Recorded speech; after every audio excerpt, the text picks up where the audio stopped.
Pour trois raisons très simples. La première, c'est quand on a la chance dans une chambre de commerce qui est la plus vieille du monde, plus de 4 siècles, on a la chance d'avoir des entreprises qui existent depuis longtemps. Et ces entreprises qui existent depuis longtemps, qui ont passé le temps, les crises, plusieurs siècles pour certaines, d'autres, en tout cas plus de 100 ans pour toutes, d'autres un peu moins, d'autres un peu plus que plusieurs siècles. Mais ça vaut le coup de les rencontrer, de les faire se rencontrer, d'échanger, de connaître un peu le moteur, la recette, de faire une transmission aussi de ces belles marques marseillaises à l'ensemble des jeunes générations d'entrepreneurs et à l'ensemble des Marseillais et des concitoyens. C'est une fierté pour nous d'avoir des entreprises qui ont su passer le temps, et c'est une fierté pour nous de les mettre en avant parce que ce sont nos racines. Et leurs recettes sont les recettes de la réussite.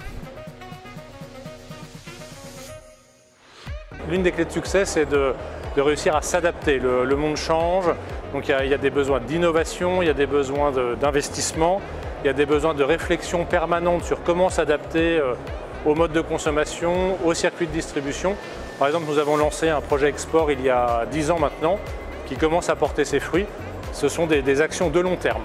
D'abord la passion et la fierté de faire perdurer une belle marque, une belle maison, de belles recettes, un beau savoir-faire, et d'avoir une équipe autour de soi qui est la même passion et ce même plaisir. Pour durer dans le temps, les enjeux sont bien évidemment des enjeux de transmission, de succession. Et puis, on le dit souvent, arriver à travailler sur l'innovation qui est du court terme, mais aussi essayer de travailler sur du long terme avec une vision qui dépasse parfois les décennies et se dire finalement se projeter dans le futur pour se laisser une chance de mieux y arriver, quelles que soient les crises et les aléas. La recette du succès, en l'occurrence, c'est la confiance dans la transmission et le fait de savoir lâcher aussi à un moment donné pour celui qui cède. Voilà, donc on est un passage je me considère comme un porteur de flambeau, de transmission.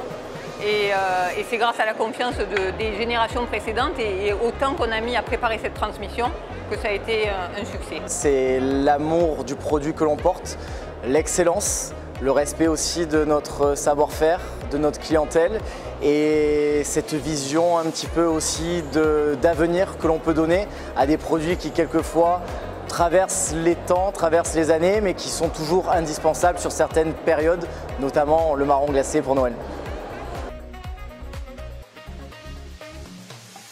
Alors la savonnerie du Midi, donc, elle est située aux Égalades, c'est vraiment très important. On y a créé le musée du savon de Marseille. Les chaudrons sont les chaudrons dans lesquels on fabrique le savon de Marseille. Ces chaudrons, on ne peut pas les déménager. Une PME familiale comme nous, elle ne sait pas délocaliser. Donc on est vraiment très ancré sur le territoire. On a aussi la chance de fabriquer un produit emblématique du patrimoine marseillais.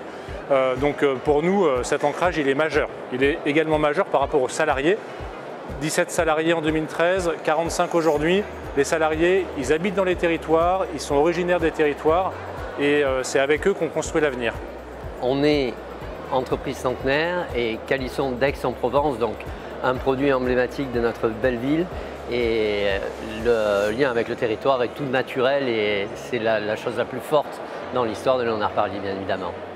Écoutez, pour nous, une des valeurs prioritaires sur ce territoire, c'est de satisfaire nos clients dans un rayon proche, comme on l'a dit. Et en fait, tout le personnel qui évolue au sein de l'entreprise habite dans un rayon maximum d'une vingtaine de kilomètres. Donc on participe aux ouvrages publics et privés de construction et c'est toujours une fierté de participer à des constructions d'écoles ou de routes qu'on va emprunter tous les jours. Donc ça fait partie vraiment de nos valeurs et de faire durer la qualité et la proximité avec nos clients. Voilà, ça c'est important. La question du territoire, elle se pose. Souvent on nous dit mais pourquoi vous restez, vous continuez à fabriquer ici, mais pas que ici dans le territoire, je dirais, de la région, mais rester en France. Parce qu'on fait tout ça, on travaille du lundi, quelquefois jusqu'au samedi, et on se plaît à continuer à maintenir cette activité, je dirais, économique, pérenniser aussi nos emplois dans cette région qui est très belle et qui a encore tout pour réussir pour les prochaines années à venir.